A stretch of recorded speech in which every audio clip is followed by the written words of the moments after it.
अरफ एक युवा गोताखोर और खजाने की तलाश में जुनूनी युवक था। समुद्र की गहराइयों में छुपे रहस्यों ने हमेशा उसे आकर्षित किया।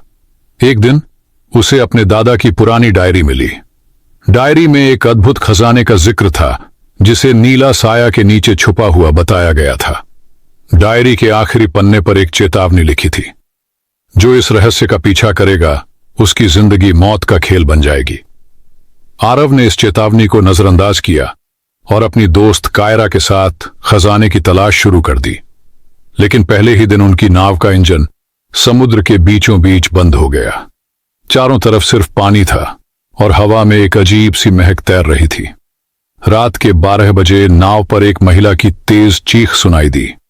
कायरा ने टॉर्च लेकर देखा, लेकिन वहां सिर्फ वही दोनों थे। टॉर्च की रोशनी जैसे ही पानी में डाली, उन्होंने देखा कि समुद्र के नीचे से लाल रंग की रोशनी आ रही थी। जिज्ञासा ने उन्हें रोकने नहीं दिया। उन्होंने उस रोशनी का पीछा किया, लेकिन तभी कायरा का हाथ किसी ने खींच लिया और वह पानी में गिर गई।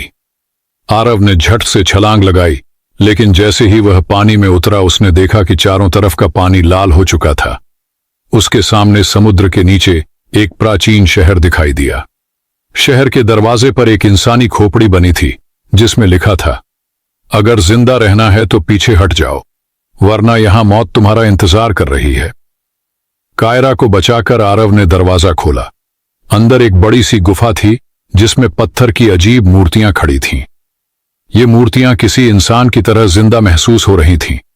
एक मूर्ति के पास उन्हें एक हार मिला जिसमें एक नया सुराग लिखा था, तुम्हारे पास सिर्फ 1 घंटा है, अगर जिंदा रहना चाहते हो तो साये को समझो।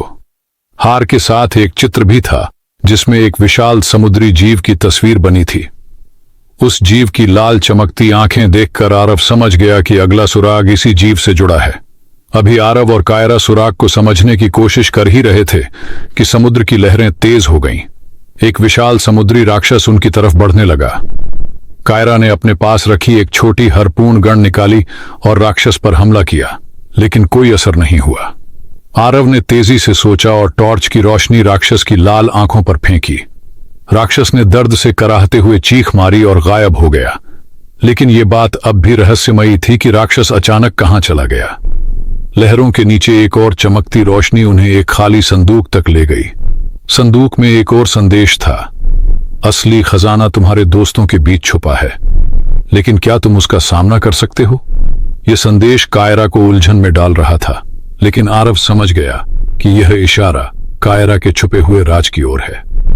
आरव ने कायरा से सच जानने का फैसला किया, लेकिन उसी समय एक और राक्षस ने उन पर हमला कर दिया। इस बार उनके पास केवल एक रास्ता था, एकजुट होकर लड़ना। क्या वे इस रहस्य से बाहर निकल पाएंगे? क्या खजाने का सच जान पाएंगे या यह उनकी आखिरी रात होगी? सस्पेंस अभी जारी है। रुको रुको रुको, कहानी अभी खत्म नहीं हुई। इस अनोखी कहानी नेक्स्ट पार्ट देखने के लिए कमेंट जरूर करें।